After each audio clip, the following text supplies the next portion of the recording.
अस्सलामु अलैकुम वरहमतुल्लाहि वबरकातुहू। बिस्मिल्लाहिर्रहमानिर्रहीम। अल्हम्दुलिल्लाहि रब्बिल आलमीन। अस्सलातु वस्सलामु अला सय्यिदिल अंबियाइ वल मुरसलीन।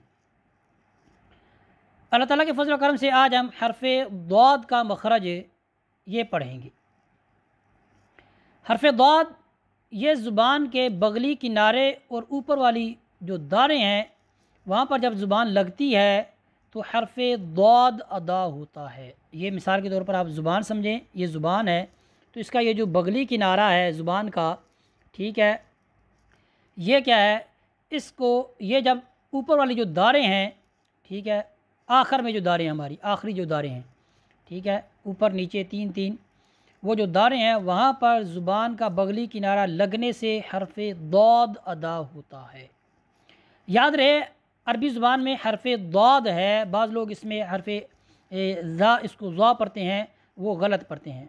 उर्दू में तो ज़ाद मौजूद है लेकिन अरबी के अंदर लफ्ज़ ज़ाद नहीं है, लफ्ज़ दौद है। जबकि हमारे मज़हब हनफी में अगर कोई नमाज के अंदर ज़ा पढ़ता है तो नमाज फ़ासिद होती है, ठीक है। तो इसका आपने ख्याल करना है कि अरबी के अंदर लफ्ज़ दौद है।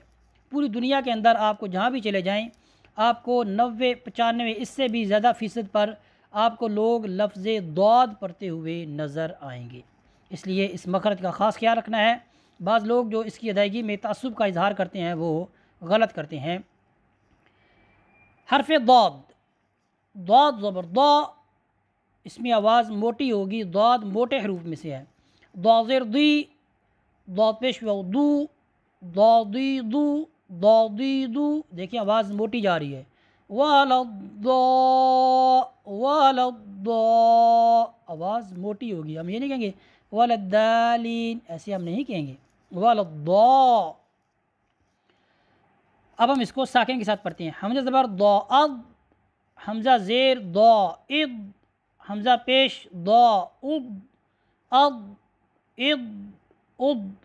अच्छा, ये भी आपने याद रखना है कि अब इसमें हमने कलकला भी नहीं करना। हम ये नहीं कहना अद इद उद, नहीं, कलकला सिर्फ़ हरूफ कलकला में करना है, जो 5 हरूफ है क़ाफ़ ता बा जीम दाल। मैं अक्सर अपने असबाक में इस चीज़ को दोहरा रहा हूँ ताकि आपने याद रखना है कि साकिन की हालत में जो भी हर्फ साकिन होगा वो सिर्फ़ 5 हरूफ ऐसे हैं जिनमें कलकला होगा। तो अद इद उद, अब हम इसको ये नहीं कहेंगे अद इद उद, ये गलत हो जाएगा, ठीक है। अब ये तो माना में तो गलती नहीं आएगी लेकिन जो खूबसूरती है हर्फ की वो क्या है, वो फोत हो जाएगी। अद इद उद। अब हम इसको मद के साथ पढ़ते हैं। दौ ज़बर अलिफ दौ, दौ ज़ेरिया दी, दौ पेश दू, दौ दी दू, दौ दी दू। इसकी अदायगी में आप जितनी ज़ुबान जो है वो पीछे लेके जाएंगे उतनी जो है आवाज़ में मोटी भी होगी और आप इसके हर्फ को, इसके मखरज को सही तरीके से अदा कर पाएंगे, ठीक है। और ज़रूरी है कि शेख साहब के पास आप सामने बैठे हुए हैं और फिर वो आपको मशक़ कराए तो वो आप मज़ीद इसमें पुख्तगी आएगी। वसल्लल्लाहु अला सय्यिदिना व मौलाना मुहम्मदिन व बारिक वसल्लम वसल्लि अलैहि वल्हम्दुलिल्लाहि रब्बिल आलमीन।